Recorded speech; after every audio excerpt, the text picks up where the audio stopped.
들을수록 공부가 되는 본격 시사 클래스 뉴스 공감 오창익입니다.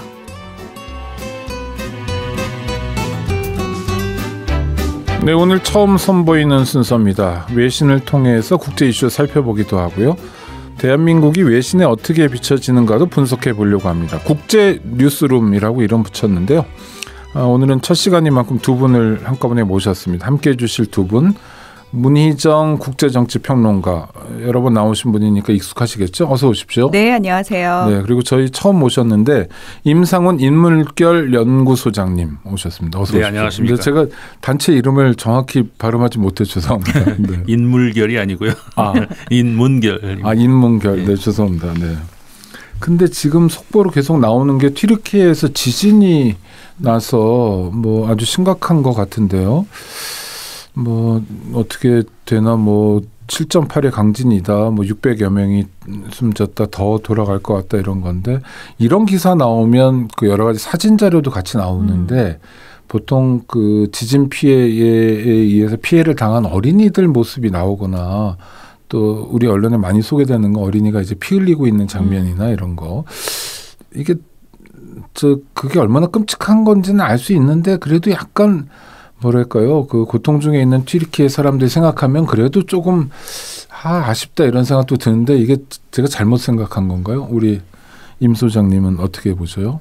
저는 옛날부터 사실 이런 게 문제화되기 전부터 느끼고는 있었어요. 네네. 그래서 저는 나만 느끼나 그런 생각을 많이 했었는데, 그러니까는 그 취재의 어떤 그 정확성 이런 거는 물론 좋은데, 네네. 그 취재의 대상화들, 물론 당연 대상은 대상이죠. 하지만 취재를 당하는 사람 입장에서는 하나의 인격체인데 대상으로 전락해버리는 100% 그냥 하나의 대상으로 전락하는, 그래서 그냥 나의 어떤 그 지금 당황스러운 어떤 상황, 무슨 아니면 어떤 그 고통스러운 상황, 이런 상황에서 카메라를 얼굴에다 이렇게 들이대면서 그런 것들은 글쎄요, 그게 조금의 인격을 생각을 한다면은 좀 생각을 해줘야 되는 부분이 있는 거 아닌가.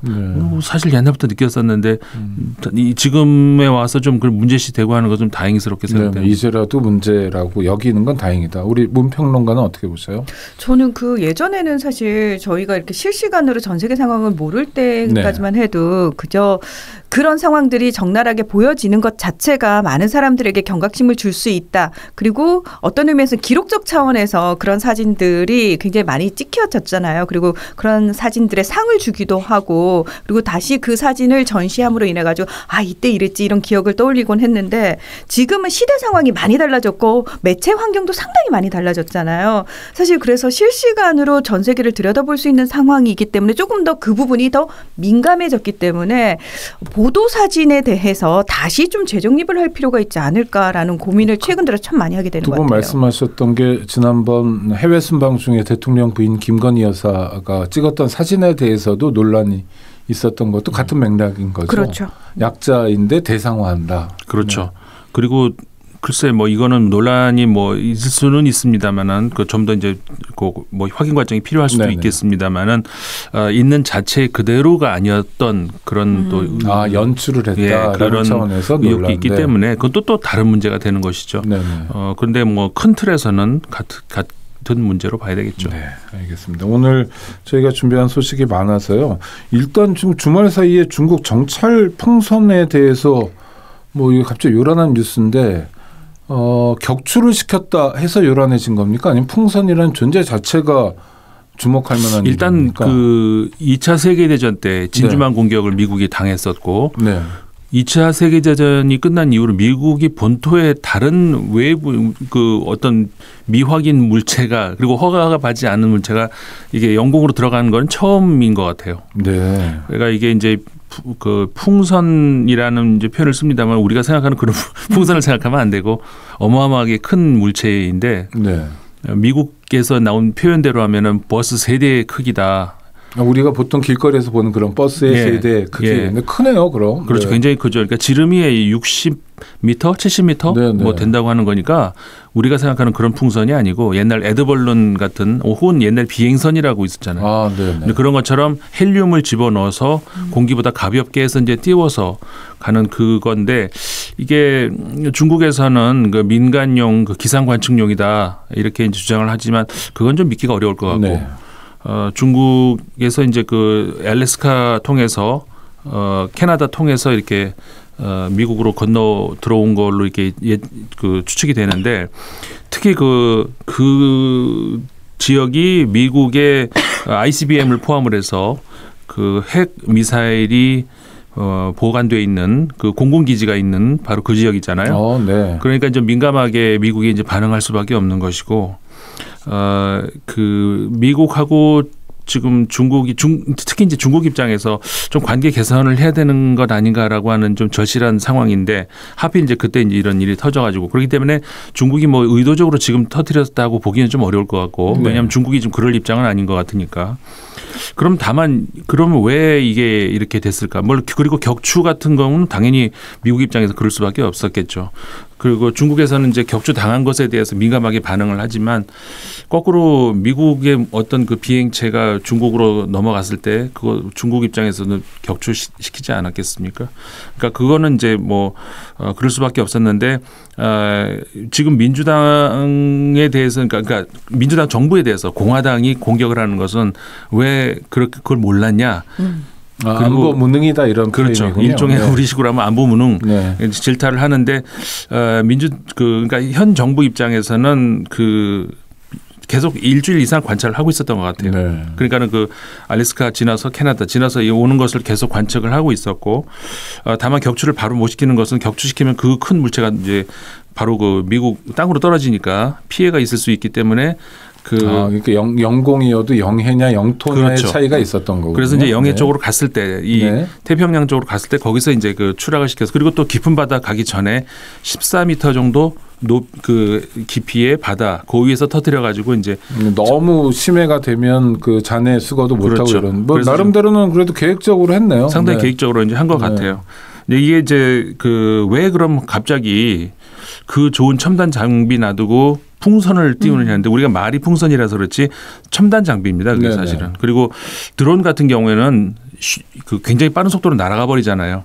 그러니까는 찍는 데 있어 가지고 관찰하고 사진을 찍고 해야 되는데 이 그 에드벌룬 같은 그런 거에 비해서 이제 불리한 점이 있고 그다음에 비행기가 높이 날아가는 그 해발의 그 한계가 있잖아요. 드론이 뭐 저 위로 날아갈 수는 없으니까 레이더에 걸리죠.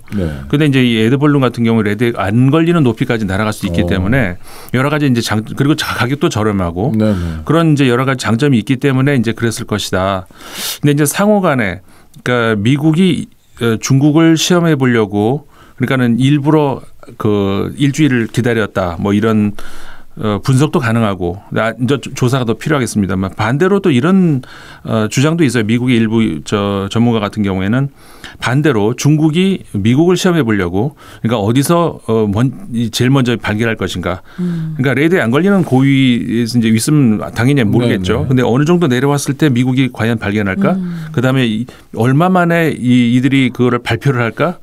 과연 이 격추를 시킬까 안 시킬까? 이런 것들을 시험해 보기 위해서라는 그런 주장도 미국에서 또 나오기도 해요. 그 속내는 사실 모르는 거 아니에요? 누구도 아직은 알 수가 없죠. 추정만 있는 거죠. 그러니까 그냥 풍선 하나인 것 같지만 굉장히 복잡한 함수가 담겨 있네요. 네, 문희정 평론가. 네, 이게 사실 공화당 입장에서는 그동안 바이든 대통령이 중국을 향해서 강경한 입장을 취하지 못했다라는 부분을 가지고 계속 걸고 넘어지고 있었거든요. 그런데 이번에도 즉각적으로 격추해야지 이러고 의원들이 계속 방송에 나와서 인터뷰를 하는 거예요. 근데 뭐 바이든 대통령도 처음에 보고받았을 때는 이거 격추해야 되는 거 아니냐라고 얘기를 했지만 군 당국이 어떤 그 파편에 의한 민폐가 있을지 모르니까 사실은 조금 물리적 충격을 가하지 않는 게 좋겠다. 그리고 플러스 미국 같은 경우에는 총기가 자유화된 나라니까 혹시라도 발견한 시민들이 또 총을 쏠까 봐 그 부분에 대해서도 굉장히 좀 걱정을 했다라고 얘기를 해요. 그래서 이 에드벌룬 풍선 하나가 미치는 영향이 국제적으로도 굉장히 크지만 국내적 국내 정치에도 상당히 영향을 좀 많이 미칠 것 같고요.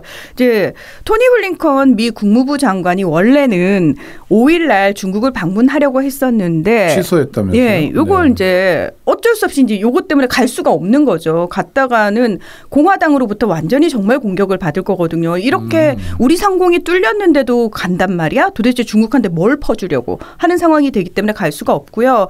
그리고 중국 입장에서는 이 문제에 대해서 더 이상 확산시키려고 하는 분위기는 아닌 것 같습니다. 뭐 일단은 뭐 유감을 표명하면서도 정부 측에서 보낸 건 아니고 민간의 기상 관측용인데 서풍이 너무 강하게 분 나머지 예상 항로를 벗어난 거다. 미안하다. 근데 그걸 그렇다고 해서 전투기를 출격시켜가지고 공격을 해? 이건 좀 너무한 거 아니야? 라고 하면서도 그 이상 확산되는 거는 좀 원하지 않는 분위기인 것 같습니다. 원하지 않는다. 그러나 지금 들어보면 우리도 그런 경향이 좀 있는데요. 그러니까 외교가 국내 정치에서 활용되는 인질이 된다. 인질, 네, 좋은 말씀이네요. 그런 상황을 지금 보여주고 있는 거네요. 그렇죠. 네. 국제 정치 같은 경우에는 과거에 우리가 미국 정치를 보면서 부러웠던 것 중에 하나가 네. 이거 외교안보 그다음에 국제 정치에서는 여야가 없구나. 초당적 협력이라는 얘기 그렇죠. 많이 했습니다. 맞아요. 국익에 따라서 어떤 움직이는 그런 모습들 그런 게 미국에서도 이제 점점 실종돼가는 그런 모습들이 보이면서 전 세계가 좀 정치가 너무 뭐랄까 양극단화되면서 충돌하고 어떤 정당의 이익에 의해서 움직이는 이런 모습들이 점점 심각해진다라는 그런 모습들이 미국에서도 마저도 이제 점점 심해지는 것 같아요. 미국이 그럼 보통 얘기하는 것처럼 트럼프 집권 이후에 그게 더 세졌다라고 하면 그렇죠. 그렇죠. 맞습니다. 네. 두 분이 동시에 그렇죠라고 네. 정답이군요. 그러니까 네. 단순히 저런 말도 안 되는 사람이 미국의 대통령이 됐네 차원이 아니라는 거예요. 어느 나라 대통령? 미국의 대통령. 네, 그러니까 그 수준이 아니라는 거예요. 왜냐하면 무슨 생각하시는 거예요? 아닙니다. 네. 지금 예. 네. 저는 트럼프 대통령을 얘기를 한 그러니까, 겁니다. 네. 어떻게 저런 사람이 대통령이 될 수 있지?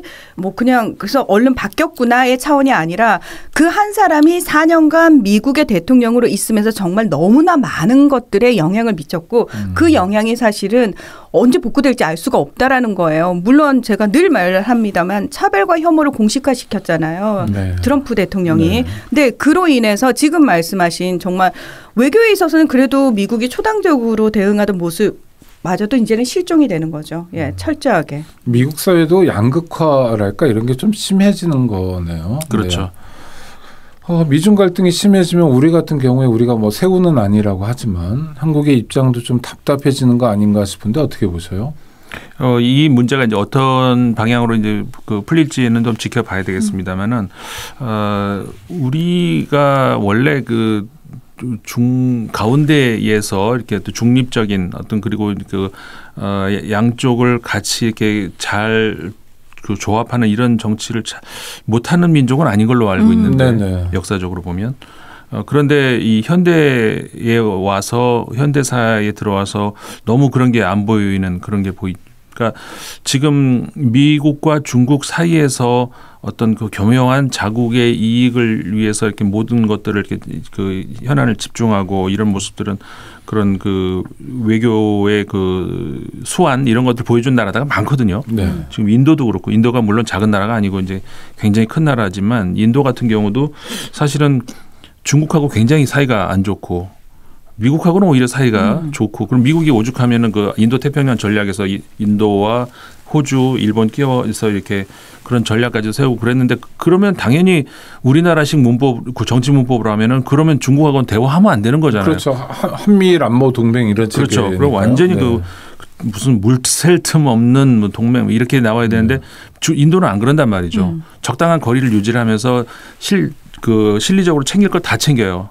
중국하고 그렇게 앙숙임에도 불구하고 미국의 진짜 애간장 녹이는 그런 전략을 그래야 몸값이 올라가는 거 아닙니까? 그러니까 그래서 인도가 네. 몸값이 올리고 그리고 지금 우크라이나 전쟁 터졌는데 그 상황에서도 또 러시아가 지금 아쉬운 입장 아니겠습니까? 러시아로부터도 또 이익을 챙기고 그리고 또 미국으로부터 이익을 챙기고 이런 굉장히 인도가 옆에서 보면 좀 얄미울 정도로 몸값을 올리고 있단 말이에요. 네. 이런 나라들이 이제 몇몇 더 예가 있는데 왜 우리는 그런 걸 못할까라는 그런 아쉬움이 있죠. 예전에 문재인 정부 때는 그걸 굉장히 잘했죠. 예, 상당히 잘했고 결국은 국내에서 이제 어떤 정권이 들어서느냐에 따라서 문제는 그 어떤 정권이냐에 따라서 너무 외교에 큰 영향을 미친다라는 게 사실은 그만큼 취약하다는 의미잖아요. 외교는 진폭이 적어야 된다. 어느 정권이 되든지 간에 두 분 다 동의해 주시는 거고요. 브라질로 한번 가보겠습니다. 아마존 열대우림이 지금 파괴되고 있어서 걱정하는 사람들이 많은데 이와 관련해서 독일이 뭐 돈을 내놨다, 뭐 자금을 지원한다. 이건 어떤 상황인가요? 네, 사실은 원래 그 독일하고 노르웨이가 주축이 돼서 아마존 기금이라는 거를 2008년, 그러니까 지금 룰라 대통령이 대통령을 예전에 하던 시절에 예, 만들었어요. 만들어가지고 이제 지구의 허파라고 불리는 이 아마존 열대우림 보호에 이제 다 같이 힘을 모으자 이런 모습이 있었는데 자이르 보우소나루라는 극우 대통령이 들어서면서 브라질의 트럼프라고 불리던 그렇습니다. 예, 그분은 무슨 얘기야? 아마존 개발은 우리 주권이야. 그리고 니들이 왜 우리 땅에 대해서 이래라 저래라야? 이러면서 마구잡이로 개발을 해댔거든요. 그 사이에 이제 우리나라 면적의 3분의 1이 사라졌다는 거 아닙니까? 대한민국 영토의 3분의 1 정도의 아마존의 그 산림이 사라졌는데 다시 룰라 대통령이 들어서면서 최일성이 그거였거든요. 복원하겠다. 그러니까 이제 예전에 힘을 모으던 국제사회에서도 룰라의 컴백을 굉장히 반기면서 아마존 기금을 이제 다시 부활시키고 독일도 이런 식으로 내놓겠다고. 이런 거군요. 그러니까 지구가 하나이기 때문에 아마존에서 열대우림을 파괴하지 않으면 그 혜택을 독일도 보니까 우리도 비용을 부담하겠다. 그거는 이제 굉장히 이제 순수한 이상주의적인 입장이고요. 사실은 그렇게 세상에 공짜가 없잖아요. 국제사회라는 게 국제관계라는 게 굉장히 냉혹한 곳이잖아요.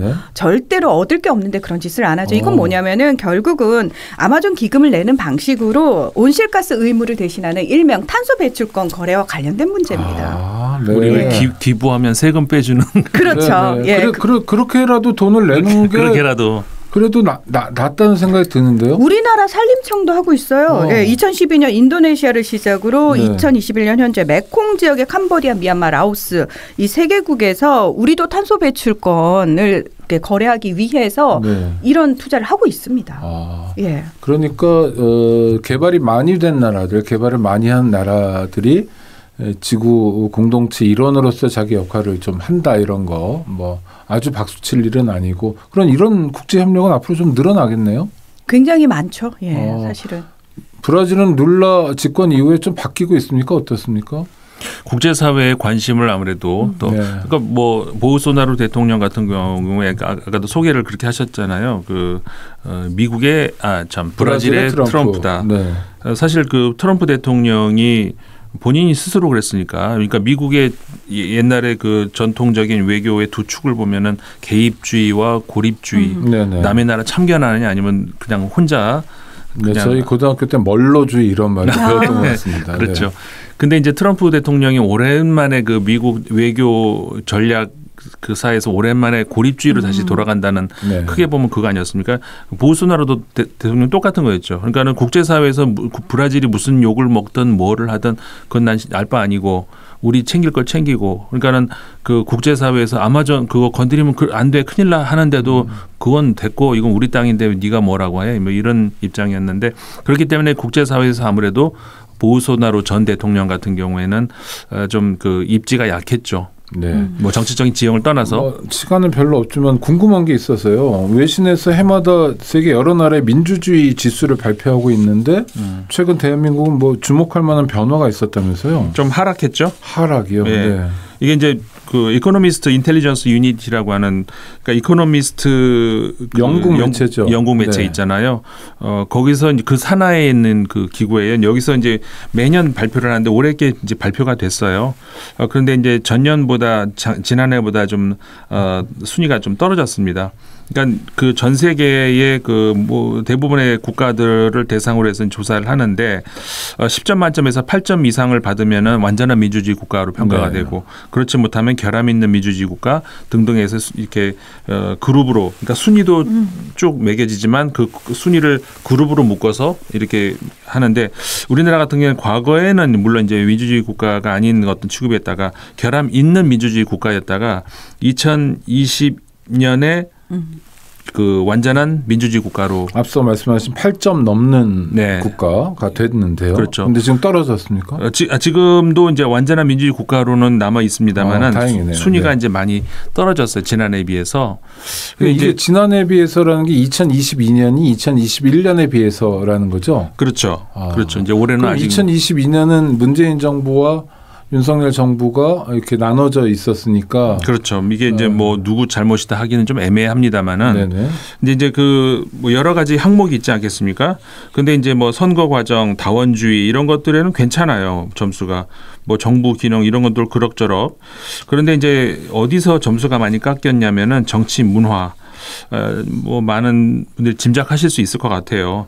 정치 문화가 이제 6.25점으로 굉장히 낮은데 네. 이게 이제 많이 떨어진 거죠. 정치 문화라는 것이 우리가 생각하는 그겁니다. 그러니까는 그 정당 간의 극심한 대립, 네. 비생산적인 투쟁, 상호 간에 국민의 그 어떤 직접적인 삶 이런 것과는 무관한 정적들을 제거하는 데만 아주 그냥 혈안이 되어 있는 그런 정치 문화. 알겠습니다. 여기서 이제 크게 점수가 이제 깎였다. 크게 깎였다면 2023년은 또 어떤 점수를 기록할 건지도 주목될 것 같은데 어떻게 전망하세요? 한 20초밖에 안 남았습니다만. 네, 결국은 우리 국민의 문제가 아니죠. 네. 정치권의 문제겠죠. 예. 그리고 올해 정치권에서 어떤 큰 변화가 일어나느냐에 따라서 네. 결과가 많이 달라지지 않을까요? 네. 네. 알겠습니다. 임상훈 인문결 연구소장님, 문희정 국제정치평론가 두 분과 말씀 나눴습니다. 오늘 감사합니다. 고맙습니다. 고맙습니다.